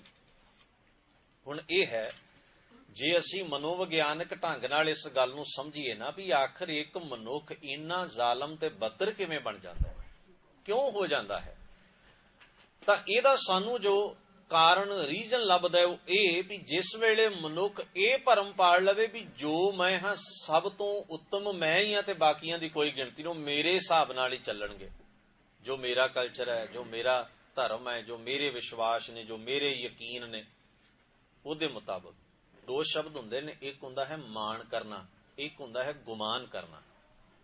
ਮਾਣ ਕਰਨ ਦਾ ਮਤਲਬ ਹੁੰਦਾ ਵੀ ਮੈਂ ਸਿੱਖ ਹਾਂ, ਮੇਰੀ ਇਹ ਮਾਤਰ ਭਾਸ਼ਾ ਹੈ, ਮੈਂ ਆਪਣੀ ਭਾਸ਼ਾ ਨੂੰ ਪਿਆਰ ਕਰਦਾ, ਆਪਣੇ ਪਹਿਰਾਵੇ ਨੂੰ ਪਿਆਰ ਕਰਦਾ ਹਾਂ, ਆਪਣੇ ਧਰਮ ਨੂੰ ਪਿਆਰ ਕਰਦਾ ਹਾਂ, ਆਪਣੀ ਕੌਮੀਅਤ ਨੂੰ ਪਿਆਰ ਕਰਦਾ ਹਾਂ, ਆਪਣੀ ਸਟੇਟ ਨੂੰ ਪਿਆਰ ਕਰਦਾ ਹਾਂ। ਇਹਦੇ ਨਾਲ ਕਿਸੇ ਦਾ ਨੁਕਸਾਨ ਨਹੀਂ। ਇਹ ਹੈ ਮਾਣ। ਹਰ ਮਨੁੱਖ ਨੂੰ ਆਪਣੇ ਕਰਮ ਉੱਤੇ, ਹਰ ਮਨੁੱਖ ਨੂੰ ਆਪਣੀ ਆਇਡੈਂਟੀਟੀ ਉੱਤੇ ਮਾਣ ਹੈ, ਆਪਣੇ ਨਾਮ ਉੱਤੇ ਮਾਣ ਹੈ। ਅਸੀਂ ਆਪਣੇ ਬਜ਼ੁਰਗਾਂ ਤੇ ਮਾਣ ਕਰਦੇ ਹਾਂ, ਆਪਣੀ ਕਮਾਈ ਤੇ ਮਾਣ ਕਰਦੇ ਹਾਂ। ਅਸੀਂ ਜੋ ਮਿਹਨਤ ਨਾਲ ਕਮਾਇਆ ਹੋਵੇ ਆਪਣੇ ਦੂਸਰੇ ਸਾਥੀ ਮਿੱਤਰ ਨੂੰ ਦੱਸਦੇ ਹਾਂ ਵੀ ਆਹ ਮੈਂ ਕੀਤਾ। ਇਹ ਮਾਣ ਹੈ, ਇਹਦੇ ਨਾਲ ਕਿਸੇ ਦਾ ਕੋਈ ਨੁਕਸਾਨ ਨਹੀਂ ਹੁੰਦਾ। ਤੇ ਜਿਹੜਾ ਗੁਮਾਨ ਹੈ ਨਾ, ਉਹ ਹਮੇਸ਼ਾ ਦੂਸਰੇ ਦੇ ਹੱਕ 'ਚ ਇੰਟਰਫੇਅਰ ਕਰਦਾ ਹੈ। ਮਾਣ ਇੰਟਰਫੇਅਰ ਨਹੀਂ ਕਰਦਾ ਕਿਸੇ 'ਚ। ਜੋ ਮੈਂ ਹਾਂ, ਮੈਨੂੰ ਆਪਣਾ ਆਪ ਚੰਗਾ ਲੱਗਦਾ ਹੈ, ਕੁਦਰਤੀ ਹੈ, ਨੈਚੁਰਲ ਹੈ। ਪਰ ਗੁਮਾਨ ਉਹ ਹੁੰਦਾ ਹੈ ਵੀ ਮੈਂ ਤੇ ਪਰਫੈਕਟ ਹਾਂ ਹੀ ਹਾਂ, ਮੈਂ ਤੁਹਾਨੂੰ ਵੀ ਆਪਣੇ ਜਿਹਾ ਹੀ ਬਣਾ ਕੇ ਛੱਡਾਂਗਾ, ਤੁਹਾਡੇ ਹੱਕ ਵਿੱਚ ਵੀ ਮੈਂ ਇੰਟਰਫੇਅਰ ਕਰਾਂਗਾ, ਦਖਲ ਅੰਦਾਜ਼ੀ ਕਰਾਂਗਾ, ਉਦੋਂ ਗੜਬੜ ਹੋਏਗੀ, ਉਦੋਂ ਪ੍ਰੋਬਲਮ ਕ੍ਰੀਏਟ ਹੋਏਗੀ। ਮੈਂ ਆਪ ਜੋ ਚਾਹਾਂ ਉਹ ਕਰ ਰਿਹਾ ਹਾਂ, ਇਹ ਗੱਲ ਵੱਖਰੀ ਹੈ। ਮੈਨੂੰ ਆਪਣੀ ਭਾਸ਼ਾ ਦਾ ਮਾਣ ਹੈ, ਮੈਂ ਉਹਦੇ ਤੇ ਮਾਣ ਕਰਦਾ। ਪਰ ਜੇ ਮੈਂ ਆਖਾਂ ਵੀ ਤੁਸੀਂ ਆਪਣੀ ਭਾਸ਼ਾ ਛੱਡੋ, ਜ਼ਬਰਦਸਤੀ ਤੁਹਾਡੇ ਉੱਤੇ ਆਪਣੀ ਭਾਸ਼ਾ ਥੋਪਾਂ, ਆਪਣਾ ਕਲਚਰ ਥੋਪਾਂ, ਇਹ ਗੁਮਾਨ ਹੈ। ਇਸ ਗੱਲ ਨੂੰ ਸਮਝਣਾ। ਜਿੰਨੇ ਸੰਸਾਰ ਅੰਦਰ ਧਾਰਮਿਕ ਪੁਜਾਰੀ, ਪ੍ਰਚਾਰਕ ਔਰ ਧਾਰਮਿਕ ਮੁਖੀ ਜਿੰਨੀ ਦੁਨੀਆ ਨੂੰ ਹਉਮੈ ਤੋਂ ਮੁਕਤ ਹੋਣ ਦੀਆਂ ਗੱਲਾਂ ਕਹਿੰਦੇ ਨੇ, ਨਾਲ ਨਾਲ ਉਹ ਖੁਦ ਵੀ ਇੰਨੇ ਹਉਮੈ ਗ੍ਰਸਤ ਨੇ, ਉਹ ਚਾਹੁੰਦੇ ਨੇ ਵੀ ਦੂਜਾ ਕੋਈ ਨਹੀਂ ਦਿਸਣਾ ਚਾਹੀਦਾ, ਅਸੀਂ ਰਹੀਏ ਤੇ ਸਾਡਾ ਹੀ ਕਲਚਰ ਰਵੇ। ਇਸ ਪ੍ਰੋਬਲਮ ਨੇ ਧਰਮ ਦੀ ਦੁਨੀਆ ਅੰਦਰ ਵੀ ਖਾਨਾ ਜੰਗੀ ਪੈਦਾ ਕਰ ਰੱਖੀ ਹੈ। ਲੋਕ ਹੈਰਾਨ ਹੁੰਦੇ ਵੀ ਦੋ ਧਾਰਮਿਕ ਬੰਦੇ ਆਪਸ ਵਿੱਚ ਕਿਵੇਂ ਲੜ ਸਕਦੇ ਨੇ, ਕੀ ਇਹ ਧਾਰਮਿਕ ਨਹੀਂ? ਬਾਹਰੋਂ ਤੇ ਧਾਰਮਿਕ ਨੇ, ਪਰ ਮਾਣ ਦੀ ਜਗ੍ਹਾ ਦੇ ਉੱਤੇ ਗੁਮਾਨ ਪਾਲ ਕੇ ਬੈਠ ਗਏ ਨੇ। ਇਸ ਕਰਕੇ ਇੱਕ ਦੂਜੇ ਦੇ ਕੰਮ ਵਿੱਚ ਇੰਟਰਫੇਅਰ ਕਰਦੇ ਨੇ। ਇਹ ਚਾਹੁੰਦੇ ਨੇ ਵੀ ਲਾਲਚ ਨਾਲ, ਤਾਕਤ ਨਾਲ, ਹੀਰਾ ਫੇਰੀ ਨਾਲ ਜਾਂ ਕਿਸੇ ਹੋਰ ਚਤੁਰਾਈ ਚਲਾਕੀ ਨਾਲ ਅਸੀਂ ਦੂਸਰੇ ਨੂੰ ਕਨਵਰਟ ਕਰਕੇ ਉਹ ਆਪਣੇ ਵਰਗਾ ਹੀ ਬਣਾ ਲਈਏ। ਇਸ ਪ੍ਰੋਬਲਮ ਨੇ ਧਰਮਾਂ ਦੇ ਅੰਦਰ ਵੀ ਟਕਰਾਅ ਪੈਦਾ ਕਰ ਦਿੱਤਾ ਤੇ ਸੁਸਾਇਟੀ ਵਿੱਚ ਵੀ ਟਕਰਾਅ ਪੈਦਾ ਕਰ ਦਿੱਤਾ। ਇਹੀ ਉਹ ਚੀਜ਼ ਹੈ ਜਿਸ ਦੇ ਖਿਲਾਫ ਖਲੋਤੇ ਹੋਏ ਧੰਨ ਗੁਰੂ ਤੇਗ ਬਹਾਦਰ ਮਹਾਰਾਜ ਦਾ ਆਪਾਂ ਜੀਵਨ ਪੜ੍ਹਦੇ ਹਾਂ, 3 ਸਿੱਖਾਂ ਸਮੇਤ ਸ਼ਹੀਦੀ ਦੇਣੀ। ਇਹ ਸੰਸਾਰ ਦਾ ਇੱਕ ਏਡਾ ਵੱਡਾ ਸੱਚ ਹੈ ਕਿ ਗੁਰੂ ਮਹਾਰਾਜ ਨਹੀਂ ਚਾਹੁੰਦੇ ਵੀ ਐਸੇ ਹਾਲਾਤ ਤੇ ਇਹ ਮਾਨਸਿਕਤਾ ਅੱਗੇ ਵਧੇ ਜਿਸ ਕਰਕੇ ਸੰਸਾਰ ਦੀ ਮਨੁੱਖੀ ਹੋਂਦ ਨੂੰ ਖਤਰਾ ਪੈਦਾ ਹੋ ਜਾਏ। ਇੱਕ ਹਉਮੈ ਦੇ ਖਿਲਾਫ ਸਹਿਜ ਦੀ ਸੰਘਰਸ਼ ਭਰੀ ਲੜਾਈ ਹੈ। ਤੁਸੀਂ ਇਹਦੇ ਪਿਛੋਕੜ ਵਿੱਚ ਜਾ ਕੇ ਵੇਖੋ। ਮਨਸੂਰ ਕਹਿੰਦਾ ਹੈ ਅਨਲ ਹੱਕ, ਮੈਂ ਆਪਣੇ ਖੁਦਾ ਨੂੰ ਨੇੜੇ ਮਹਿਸੂਸ, ਮੈਂ ਉਹਦਾ ਹੀ ਰੂਪ ਹੋ ਗਿਆ। ਕਾਜ਼ੀ ਨੂੰ ਇਸ ਗੱਲ ਤੋਂ ਪ੍ਰੋਬਲਮ ਹੈ, ਦੋਵੇਂ ਇੱਕੇ ਮਜ਼ਹਬ ਨਾਲ ਸੰਬੰਧ ਰੱਖਦੇ ਨੇ। ਮਨਸੂਰ ਸੂਫੀ ਫਕੀਰ ਹੈ, ਕਾਜ਼ੀ ਨੇ ਆਖਿਆ ਇਹ ਗੱਲ ਇਹ ਕਿਵੇਂ ਕਹਿ ਸਕਦਾ ਹੈ ਕਿ ਮੈਂ ਹੀ ਖੁਦਾ ਹਾਂ। ਹੁਣ ਉਹਦੀ ਆਪਣੀ ਦਸ਼ਾ, ਉਹ ਕੀ ਮਹਿਸੂਸ ਕਰਦਾ ਉਹਦੇ ਤੇ ਉਹਨੂੰ ਛੱਡ ਦਿਓ। ਪਰ ਕਾਜ਼ੀ ਨੂੰ ਇਹ ਗੱਲ ਪਸੰਦ ਨਹੀਂ ਵੀ ਉਹ ਕਹਿ ਰਿਹਾ ਹੈ ਉਹ ਖੁਦਾ ਕੱਲਾ ਤੁਹਾਡਾ ਹੀ, ਉਹ ਜਿਵੇਂ ਮਰਜ਼ੀ ਕਹਿ ਲਵੇ, ਉਹਦੀ ਮਰਜ਼ੀ ਹੈ, ਰੱਬ ਉਹਦਾ ਵੀ ਹੋਣਾ, ਤੁਹਾਡਾ ਵੀ ਹੋਣਾ। ਅਸੀਂ ਜਦੋਂ ਠੇਕੇਦਾਰ ਬਣਦੇ ਹਾਂ ਵੀ ਮੈਂ ਰੱਬ ਦਾ ਵਕੀਲ ਹਾਂ ਸੰਸਾਰ ਤੇ, ਮੈਂ ਰੱਬ ਦਾ ਏਜੰਟ ਹਾਂ, ਮੈਨੂੰ ਪੁੱਛ ਕੇ ਆਖੋ ਤੁਸੀਂ ਰੱਬ ਕਿਵੇਂ ਕਹਿਣਾ, ਮੈਨੂੰ ਪੁੱਛ ਕੇ ਰੱਬ ਨੂੰ ਮੰਨੋ ਤੁਸੀਂ ਕਿਵੇਂ ਮੰਨਣਾ। ਇਹ ਇੰਟਰਫੇਅਰ ਮਾਣ ਨਹੀਂ ਹੈ, ਗੁਮਾਨ ਹੈ, ਹਉਮੈ ਹੈ ਕਿ ਮੈਂ ਜੋ ਜਾਣਦਾ ਹਾਂ ਮੇਰੇ ਤੋਂ ਬਿਹਤਰ ਕੋਈ ਨਹੀਂ ਜਾਣ ਸਕਦਾ, ਮੈਂ ਜੋ ਰੱਬ ਨੂੰ ਬਿਆਨ ਕਰਦਾ ਮੇਰੇ ਤੋਂ ਬਿਹਤਰ ਕਿਸੇ ਨੂੰ ਸੋਝੀ ਨਹੀਂ ਹੋ ਸਕਦੀ, ਮੈਂ ਜੋ ਰੱਬ ਬਾਰੇ ਜਪਦਾ ਹਾਂ, ਸਿਮਰਦਾ ਹਾਂ, ਕਰਦਾ ਹਾਂ, ਮੇਰੇ ਤੋਂ ਵਧੀਆ ਕੋਈ ਨਹੀਂ। ਇਸ ਹਉਮੈ ਨੇ ਕਿੰਨੇ ਰੱਬ ਦੇ ਨਾਮ ਉੱਤੇ ਹੀ ਲੋਕ ਇੱਕ ਦੂਜੇ ਦੇ ਵਿਰੋਧ ਵਿੱਚ ਖੜੇ ਕਰ ਦਿੱਤੇ। ਸਾਨੂੰ ਲੱਗਦਾ ਰੱਬ ਦੇ ਲਈ ਲੜ ਰਹੇ ਨੇ, ਨਹੀਂ, ਆਪਣੀ ਹਉਮੈ ਲਈ ਲੜ ਰਹੇ ਨੇ, ਰੱਬ ਲਈ ਨਹੀਂ ਲੜ ਰਹੇ। ਰੱਬੀ ਵਿਚਾਰਧਾਰਾ ਤੇ ਐਸੀ ਏ ਜਿਸ ਜਗ੍ਹਾ ਉੱਤੇ ਜਾ ਕੇ ਮਨੁੱਖ ਇਕੱਤਰ ਹੋ ਜਾਂਦੇ ਨੇ। ਪਰ ਇਹ ਲੜ ਜ਼ਰੂਰ ਰੱਬ ਦੇ ਨਾਂ ਦੇ ਉੱਤੇ ਰਹੇ ਨੇ, ਪਰ ਲੜ ਆਪਣੇ ਗੁਮਾਨ ਲਈ ਰਹੇ ਨੇ, ਹਉਮੈ ਲਈ ਰਹੇ ਨੇ, ਹੋਰ ਕੋਈ ਕਾਰਨ ਨਹੀਂ ਹੈ ਪਿੱਛੇ। ਤੋ ਕਾਜ਼ੀ ਨੂੰ ਗੱਲ ਪਸੰਦ ਨਹੀਂ। उन्हें आख्या तू इवें किवें कह सकदा? कहंदा जी बस कह दित्ती है, जो मैं महसूस किया, ये मेरी फीलिंग है, मेरा अनुभव, मैं कह दिता है। तुहानू पसंद नहीं, गल वखरी है, इहदी तैनू सजा मिलेगी। आख्या जी ठीक है, कानून तुहाडा, कचहरी तुहाडी, फैसला तुहाडे हथ, मैं ते मजलूम खड़ा, जे तुसी सजा देण ते ही तुले हो ते तुहानू रोक कौन सकदा है? दे दिओ। वसूली ते चढ़ गया। शमस तबरेज जिहड़ा उहदी पुट्ठी खल ला दित्ती, किसी नूं जहर दा प्याला पीण लई दे दिता। ये हकीकतां हन संसार दी, और तुसी हैरान होवोगे कि एक कतल दे फतवे ते फैसले सुनाउण वाला बंदा भी धार्मिक चेहरे मोहरे वाला है। तुसी गुरु अर्जन साहब दी शहीदी पढ़ो, फतवा देण वाला काजी है। गुरु तेग बहादुर महाराज दी शहीदी ते 3 सिखां दी फतवा देण वाला धार्मिक बंदा है। छोटे साहिबजादियां दी शहीदी पढ़ो, फतवा देण वाला धार्मिक बंदा है। तुसी भाई मनी सिंह दी शहीदी पढ़ो, फतवा देण वाला धार्मिक। जिन्नियां दी भी शहादत दे जिक्र पढ़दे जाओगे, पोलीटिकल आदमी दे नाल एक धार्मिक बंदा जरूर खलोता तुहानू मिलेगा, जिहदा चेहरा मोहरा धार्मिक है। सच्चाई तो दूर नहीं भज सकदे असीं। हुण सानू लगदा है भी धार्मिक फैसला, दरअसल हौमे दे मारे होए, सत्ता दे हंकार विच नशियाए होए बंदे लोकां दे अखीं घट्टा पाउण वास्ते एक धार्मिक मोहरा अपने कोल रखदे ने। धर्म दे नां ते लोकां नू चुप कराउणा बहुत सौखा है। शरदा है, विश्वास है, यकीन है, प्यार है। वो कहणगे भी असीं थोड़ा कह रहे, वेखो धर्म नू खतरा है, असीं ते तां फतवा दिता है, मजहब नू खतरा है, असीं ते तां ये गल कर रहे हैं, वरना सानू कोई लोड़ नहीं इनू कुछ कहण। किहड़ अपनी कढ रहे ने, दुखी अपनी हौमे करके ने, अपनी हौमे दी भुख मिटाउण वास्ते किसी बेगुनाह दा खून वहाउणगे, पर ना कीदा लाउणगे जी धर्म नू खतरा सी, मजहब नू खतरा सी। आ वेखो धार्मिक बंदे ने फतवा दिता, असीं ते कुछ नहीं किया। ये चलाकी ते चतुराई सदियां तो इसे तरह ही संसार दी अंदर लोकां नू घुम्मण घेरी विच पा के रख रही है, सदियां तो। और हैरानी दी गल तां इह है कि जदों असीं आसा की वार दा कीर्तन करदे, पढ़दे, सुणदे, और उस बाणी विच महाराज ने इहदा इन्ना ही सोहणे ढंग नाल जिक्र कीता भी जे असीं ओह कुछ सलोक महाराज दे समझ लईए ना, मानस खाणे करें निवाज। माफ करन, मैनू कोई आखे भी लोकां दा खून पीण वाला आप धार्मिक ग्रंथ पढ़दा है ते मैनू तां सती कपड़ी अग लगेगी भी तू कौन हुंदा मैनू इह गल कहण वाला। पर जे मेरा वाकई करैक्टर ऐसा है ते अगले ने झूठ नहीं कहा, सच ही कहा। उन्हें झूठ नहीं बोलिया। मेरियां बेईमानियां, मेरे धक्के, मेरे जुल्म, मेरियां नफरतां इस गल दा प्रमाण ने भी बंदा धर्म ग्रंथ ते पढ़दा है, पर नफरत दी आगां लाउण तो भी यह संकोच नहीं करदा, लोकां दा खून पींदा है। गुरु नानक महाराज बचन की कह रहे ने, बंदे खाने नमाजां पढ़दे ने, मानस खाने करें नमाज, छुरी वगायन 3 गल ताक। जिन्हां ने धार्मिक चिन्ह लटकाए ने गलां विच, वो लोकां दीयां गर्दनां ते छुरियां रखदे ने, वो कातल बने हुए ने। और ये वेखो, ये बचन कोई सधारण गल नहीं, बड़ी स्थापित श्रेणी नूं, ओहदे झूठ नूं, ओहदे दंभ ते पखंड नूं संसार सामने रखना।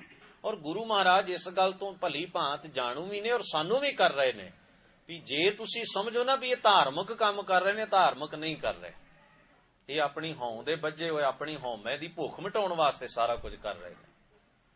किसी नूं दुनिया दी माया ते चौधर दी भुख है, किसी नूं अपनी हौमे दी भुख है, दोवें ही अपनी अपनी भुख मिटाउण वास्ते लगे हुए ने।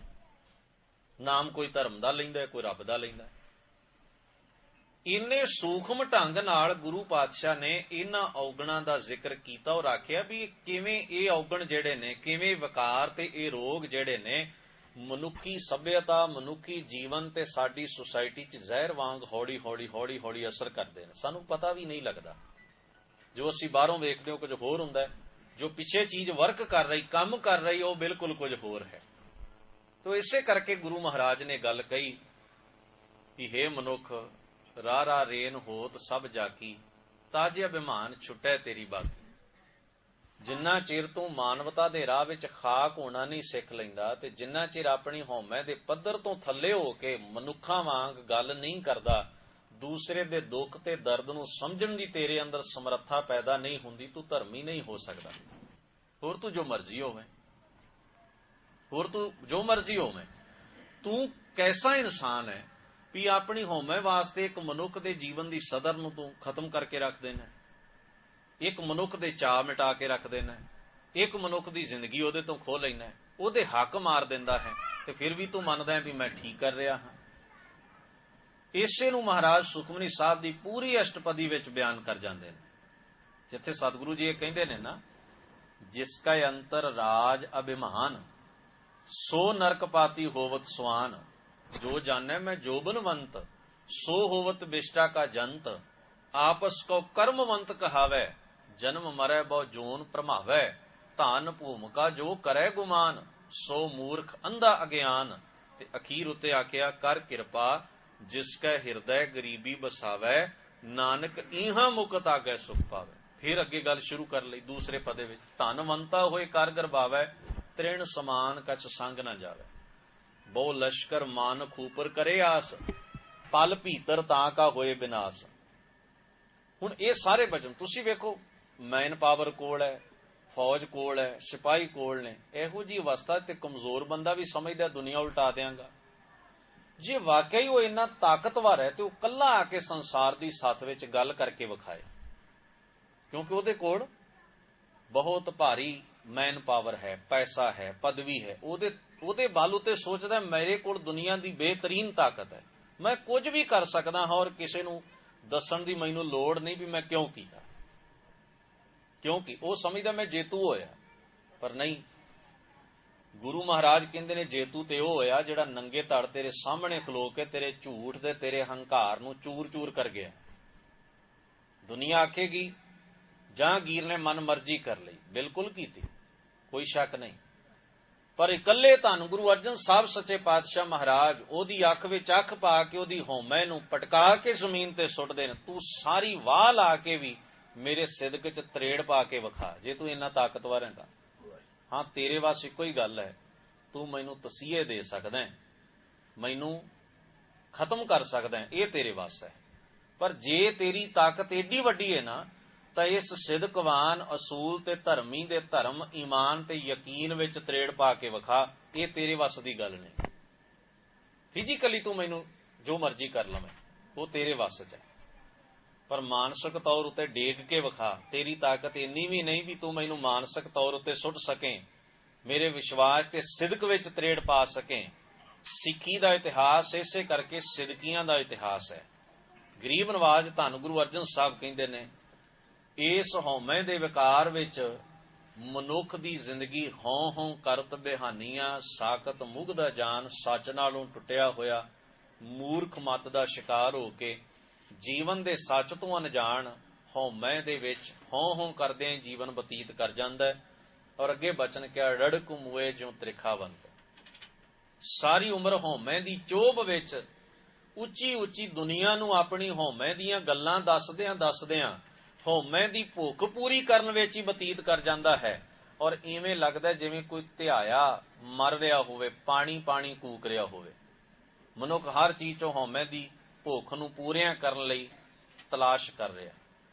धर्म की दुनिया अंदर भी बहुतात लोग, रब दे नाम उत्ते भी बहुतात लोग, राजनीति विच, समाज विच, घर विच, परिवार विच, निज विच, हर जगह दे उत्ते किवें अपनी हों हों कूक कूक के एक दूजे नूं सुणाउणा चाहुंदे ने, अपनी होंद दा एहसास रखण वास्ते, दूजे नूं जताउण वास्ते दिन रात इवें कूकां मार रहे ने। गुरु अर्जन साहब कहंदे जिवें तिहाया बंदा, प्यासा मनुख पानी पानी कूकदा, पर यह हौमे दी प्यास ऐसी है भी फिर भी नहीं बुझदी, फिर भी बढ़ी जाती है, फिर भी इस तो अगे वधी जा रही है। महाराज आखदे ने, नानक किरत कमान, और इस हौमे दे आसरे ही अपने कीते हुए कर्म संस्कार बना के उन्हां दा खटिया खाई जांदे ने।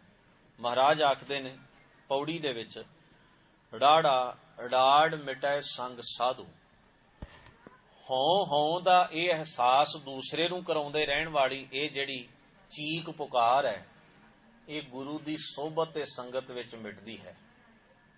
और अगे बचन किया, कर्म धर्म तत नाम आराधु, उदों मिटदी है जदों मनुख ये समझ लवे भी सारे धर्म कर्मां दा ਸ਼੍ਰੋਮਣੀ ਕਰਮ ਕੀ ਹੈ?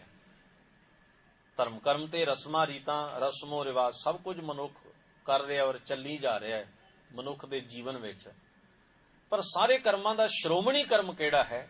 ਤਤ ਨਿਚੋੜ ਕੀ ਹੈ? ਨਾਮ ਅਰਾਧੂ, ਅਕਾਲ ਪੁਰਖ ਦੇ ਨਾਮ, ਉਹਦੇ ਗੁਣ, ਉਹਦੀ ਹੋਂਦ ਦਾ ਅਹਿਸਾਸ ਆਪਣੇ ਜੀਵਨ ਵਿੱਚ ਵਸਾਉਣਾ। ਸਤਿਗੁਰੂ ਆਖਦੇ ਰੂੜੋ ਜੇ ਬਸਿਓ ਰਿਦ ਮਾਹੀ, ਉਹ ਆ ਕੀ ਡਾੜ ਮਿਟਤ ਬਿਨ ਸਾਹੀ। ਉਹ ਸੋਹਣੇ ਜੀਵਨ ਵਾਲਾ ਬਣ ਜਾਂਦਾ ਹੈ ਜਿਸ ਮਨੁੱਖ ਦੇ ਮਨ ਅੰਦਰ ਅਕਾਲ ਪੁਰਖ ਦਾ ਨਾਮ ਗੁਰੂ ਦੇ ਉਪਦੇਸ਼ ਨਾਲ ਵਸ ਗਿਆ, ਜਿਹੜਾ ਉਹਦੀ ਹੋਂਦ ਵਿੱਚ ਭਿੱਜ ਗਿਆ। ਪਰ ਗੁਰੂ ਮਹਾਰਾਜ ਕਹਿੰਦੇ ਨੇ ਉਸ ਮਨੁੱਖ ਦੀ ਫੇਰੇ ਹਉਮੈ ਦੀ ਚੋਭ ਮਿਟ ਜਾਂਦੀ ਹੈ। ਤੁਸੀਂ ਜਿਸ ਵੇਲੇ 16 ਦੀ ਪਾਵਨ ਬਾਣੀ ਪੜ੍ਹਦੇ ਹੋ ਤਾਂ ਉਸ ਪਾਵਨ ਬਾਣੀ ਵਿੱਚ ਸ਼ਬਦ ਆਉਂਦਾ ਹੈ, ਪੰਕਤੀ ਆਉਂਦੀ ਹੈ ਕਿ ਜਿਉਂ ਜਿਉਂ ਚੱਲੈ ਚੁਭੈ ਦੁੱਖ ਪਾਵੈ। ਹੁਣ ਇਹ ਸ਼ਬਦ ਕਿਹੜੀ ਚੀਜ਼ ਦੇ ਪ੍ਰਥਾਇਕ ਹੈ? ਇਹ ਹੈ ਹਉਮੈ ਦੇ ਲਈ। ਪਿਤੇ ਨੇ ਅੰਤਰ ਹਉਮੈ ਕੰਡਾ ਹੈ। ਤੁਸੀਂ ਕਦੇ ਨੰਗੇ ਪੈਰ ਤੁਰਨਾ ਤੇ ਤੁਰਦਿਆਂ ਹੋਇਆਂ ਨਾ ਕਈ ਵਾਰ ਪੈਰ ਦੀ ਅੱਡੀ ਵਿੱਚ ਕੰਡਾ ਵੱਜ ਜਾਣਾ, ਤਿੱਖੀ ਚੀਜ਼ ਖੁੱਭ ਜਾਣੀ। ਉਹ ਹੁਣ ਬਾਹਰੋਂ ਵਿੱਚ ਵੱਜ ਕੇ ਬਾਹਰੋਂ ਟੁੱਟ ਜਾਂਦੀ ਸੀ ਔਰ ਉਹਦਾ ਅਗਲਾ ਸਿਰਾ ਤਿੱਖਾ ਜਿਹੜਾ ਸੂਲ ਦਾ ਜਾਂ ਕੰਡੇ ਦਾ ਉਹ ਅੱਡੀ ਦੇ ਵਿੱਚ ਮਾਸ ਦੇ ਵਿੱਚ ਰਹਿ ਜਾਂਦਾ। ਉਹ ਬਾਹਰੋਂ ਤਾਂ ਨਹੀਂ ਰੜਕਦਾ, ਪਰ ਜਦੋਂ ਤੁਰਨਾ ਅੱਡੀ ਜ਼ਮੀਨ ਤੇ ਲੱਗਣੀ ਤੇ ਉਹ ਚੁਭਣੀ, ਫਿਰ ਬੰਦੇ ਨੇ ਅੱਡੀ ਉੱਚੀ ਕਰ ਲੈਣੀ। ਉਹ ਉਨਾ ਚਿਰ ਉਹਦੀ ਚੁਭਨ ਮਹਿਸੂਸ ਹੁੰਦੀ ਰਹਿੰਦੀ ਤੇ ਪਰੇਸ਼ਾਨ ਕਰਦੀ ਰਹਿੰਦੀ ਜਿੰਨਾ ਚਿਰ ਫਿਰ ਉਸ ਨੂੰ ਬੰਦਾ ਬਾਹਰੋਂ ਨਾ ਕੱਢ ਲੈਂਦਾ, ਜਿੰਨਾ ਚਿਰ ਉਹਨੂੰ ਮਾਸ ਵਿੱਚੋਂ ਕੱਢਿਆ ਨਾ ਜਾਂਦਾ, ਸਕਿਨ ਵਿੱਚੋਂ ਪੁੱਟਿਆ ਨਾ ਜਾਂਦਾ, ਉਹਨਾਂ ਚਿਰ ਪੈਰ ਰੱਖਦੇ ਹੀ ਉਹਨੇ ਰੜਕ ਪੈਦਾ ਕਰਨੀ ਤੇ ਤਕਲੀਫ ਹੋਣੀ। ਬਾਹਰੋਂ ਟੁੱਟ ਜਾਂਦੀ ਸੀ, ਉਹ ਬਾਹਰ ਨਹੀਂ ਸੀ, ਜੇ ਬਾਹਰ ਹੁੰਦੀ ਤੇ ਖਿੱਚ ਕੇ ਕੱਢ ਲਈ ਜਾਂਦੀ। ਗੁਰੂ ਮਹਾਰਾਜ ਨੇ ਉਦਾਹਰਣ ਐਸੀ ਵਰਤੀ, ਕਹਿੰਦੇ ਜਿਨ੍ਹਾਂ ਦੇ ਅੰਦਰ ਹਉਮੈ ਦਾ ਕੰਡਾ ਵੱਜ ਗਿਆ ਹੈ, ਉਹ ਜਿੰਨਾ ਵੀ ਸਫ਼ਰ ਕਰਦੇ ਨਾ ਜੀਵਨ ਦਾ, ਜਿਉਂ ਜਿਉਂ ਚੱਲੇ ਚੁਭੈ ਦੁੱਖ ਪਾਵੈ। ਜਿੰਨਾ ਤੁਰਦੇ ਨੇ, ਜਿੰਨਾ ਵੀ ਜੀਵਨ ਦਾ ਪੈਂਡਾ ਕਰਦੇ ਨੇ, ਹਉਮੈ ਦੀ ਚੋਭ, ਹਉਮੈ ਦੀ ਤਕਲੀਫ ਨਾਲ ਹੀ ਚੁੱਕੀ ਬੈਠੇ ਨੇ। ਉਨੀ ਉਹਨਾਂ ਨੂੰ ਪਰੇਸ਼ਾਨ ਕਰਦੀ ਹੈ। ਘਰਾਂ ਦੇ ਘਰ ਟੁੱਟ ਜਾਂਦੇ ਨੇ, ਪਤੀ ਪਤਨੀ ਦਾ ਰਿਸ਼ਤਾ ਟੁੱਟ ਜਾਂਦਾ ਹੈ, ਭਰਾ ਭਰਾ ਦਾ ਵੈਰੀ ਬਣ, ਇੱਕ ਈਗੋ ਦਾ ਕਰ, ਹਉਮੈ ਦਾ ਕਰਕੇ। ਖੂਨ ਦੇ ਰਿਸ਼ਤੇ ਇੱਕ ਦੂਸਰੇ ਦੇ ਨਾਲ, ਬਲੱਡ ਰਿਲੇਸ਼ਨ ਵੀ ਇਵੇਂ ਬਣ ਜਾਂਦੇ ਨੇ ਵੀ ਜਿਵੇਂ ਜੁੱਗਾਂ ਦੇ ਵੈਰੀ ਹੋਣ। ਕਿਉਂ ਭਲਾ? ਕਿਉਂਕਿ ਮੈਨੂੰ ਆਪਣੀ ਹਉਮੈ ਜ਼ਿਆਦਾ ਪਿਆਰੀ ਹੈ, ਦੂਸਰੇ ਨੂੰ ਆਪਣੀ ਈਗੋ ਜ਼ਿਆਦਾ ਪਿਆਰੀ ਹੈ। ਕੋਈ ਵੀ ਬੰਦਾ ਨਾ ਕਿਸੇ ਦੀ ਗੱਲ ਬਰਦਾਸ਼ਤ ਕਰਨਾ ਚਾਹੁੰਦਾ, ਨਾ ਸੁਣਨਾ ਤੇ ਨਾ ਸਮਝਣਾ ਚਾਹੁੰਦਾ। ਤਾਂ ਖੂਨ ਦੇ ਰਿਸ਼ਤੇ ਵੀ ਐਨ ਟੁੱਟ ਜਾਂਦੇ ਨੇ, ਤਬਾਹ ਹੁੰਦੇ ਨੇ, ਘਰਾਂ ਦੇ ਘਰ ਬਰਬਾਦ ਹੁੰਦੇ ਵੇਖੇ ਜਾ ਸਕਦੇ ਨੇ। ਇਹ ਸੁਸਾਇਟੀ ਦਾ ਸਭ ਤੋਂ ਵੱਡਾ ਸੱਚ ਹੈ। ਮੈਂ ਚਾਹੁੰਦਾ ਦੂਸਰਾ ਮੇਰੀ ਗੱਲ ਬਰਦਾਸ਼ਤ ਕਰੇ, ਮੈਂ ਨਹੀਂ ਕਰਨੀ। ਮੈਂ ਆਪਣੀ ਗੱਲ ਕਹਿ ਦੇਵਾਂ, ਦੂਸਰੇ ਦੀ ਸੁਣਨ ਦੀ ਮੈਨੂੰ ਲੋੜ ਨਹੀਂ, ਕਿਉਂਕਿ ਮੇਰੀ ਗੱਲ ਆਖਰੀ ਹੁਕਮ ਹੈ। ਇਸ ਸੋਚ ਨੇ ਵੇਖੋ ਰਿਸ਼ਤਿਆਂ ਦੇ ਵਿੱਚ ਕੌੜਾਪਨ ਪੈਦਾ ਕਰ ਦਿੱਤਾ, ਔਰ ਇਹੀ ਭਾਵਨਾ ਜਦੋਂ ਵੱਡੇ ਪੱਧਰ ਉੱਤੇ ਪਸਰ ਜਾਏ ਤੇ ਸਭ ਕੁਝ ਤਬਾਹ ਕਰ ਦਿੰਦੀ ਹੈ। ਗਰੀਬ ਨਵਾਜ ਮਹਾਰਾਜ ਕਹਿੰਦੇ ਨੇ, ਰਾੜ ਕਰਤ ਸਾਖਤ ਗਾਵਾਰਾ, ਸੱਚ ਨਾਲੋਂ ਟੁੱਟਿਆ ਹੋਇਆ ਮੂਰਖ ਮਤ ਵਿੱਚ ਉਲਝਿਆ ਹੋਇਆ ਮਨੁੱਖ ਹਮੇਸ਼ਾ ਹਉਮੈ ਦੀ ਚੋਭ ਵਿੱਚ ਹੀ ਜਿਉਂਦਾ ਹੈ। ਜੇ ਹੀ ਹੈ ਅਹੰ ਬੁੱਧ ਵਿਕਾਰਾ, ਜਿਸ ਦੇ ਹਿਰਦੇ ਵਿੱਚ ਹਉਮੈ ਦਾ ਵਿਕਾਰ ਹੈ ਤੇ ਜਿਸ ਦੀ ਬੁੱਧੀ ਸੋਚਣ ਸ਼ਕਤੀ ਹਉਮੈ ਦੇ ਕੰਟਰੋਲ ਵਿੱਚ ਹੈ, ਪ੍ਰਭਾਵ ਅਧੀਨ ਹੈ। ਰਾੜਾ ਗੁਰਮੁਖ ਰਾੜ ਮਿਟਾਈ, ਨਾ ਨਿਮਖ ਮਾਹਿ ਨਾਨਕ ਸਮਝਾਈ। ਸਤਿਗੁਰੂ ਕਹਿੰਦੇ ਗੁਰੂ ਦੇ ਰਾਹੀਂ ਕਿਰਪਾ ਬਖਸ਼ਿਸ਼ ਨਾਲ ਇਹ ਅੰਦਰ ਦੀ ਹਉਮੈ ਦੀ ਚੋਭ ਮਿਟ ਜਾਂਦੀ ਹੈ। ਇੱਕ ਨਿਮਖ ਮਾਤਰ ਵਿੱਚ ਜੀਵਨ ਦਾ ਸੱਚ ਗੁਰੂ ਦੇ ਉਪਦੇਸ਼ ਰਾਹੀਂ ਮਨੁੱਖ ਕਮਾ ਸਕਦਾ ਹੈ। ਆਓ ਉਸ ਨਿਮਖ ਦੀ ਭਾਲ ਕਰੀਏ। ਉਹ ਕਿਹੜੀ ਘੜੀ, ਕਿਹੜਾ ਵਕਤ ਹੈ? ਸਤਿਗੁਰੂ ਦੇ ਉਪਦੇਸ਼ ਨਾਲ ਜਦੋਂ ਸਾਡਾ ਮਨ ਗਿਆਨ ਦੀ ਰੋਸ਼ਨੀ ਵਿੱਚ ਆ ਜਾਂਦਾ ਹੈ, ਸੋਝੀ ਵਾਲਾ, ਵਿਵੇਕ ਬੁੱਧ ਵਾਲਾ ਬਣ ਜਾਂਦਾ ਹੈ, ਉਸ ਵੇਲੇ ਅਸੀਂ ਉਸ ਨਿਮਖ ਨੂੰ ਜੀ ਲੈਂਦੇ ਹਾਂ ਔਰ ਉਸ ਸਮੇਂ ਵਿੱਚ ਪ੍ਰਵੇਸ਼ ਕਰਦੇ ਹਾਂ ਜਿੱਥੇ ਇਹ ਚੋਭ ਸਾਨੂੰ ਤੰਗ ਕਰਨੋਂ ਹਟ ਜਾਂਦੀ ਹੈ। ਧੰਨ ਗੁਰੂ ਗ੍ਰੰਥ ਸਾਹਿਬ ਮਹਾਰਾਜ ਹੋਈਆਂ ਭੁੱਲਾਂ ਚੁੱਕਾਂ ਦੀ ਖਿਮਾ ਬਖਸ਼ਿਸ਼ ਕਰਨ। ਸਭਨਾਂ ਦਾ ਧੰਨਵਾਦ। ਅਦਬ ਸਹਿਤ ਗੁਰੂ ਫਤਿਹ ਨਾਲ ਸਾਂਝ ਬਣਾਓ। ਵਾਹਿਗੁਰੂ ਜੀ ਕਾ ਖਾਲਸਾ, ਵਾਹਿਗੁਰੂ ਜੀ ਕੀ ਫਤਿਹ।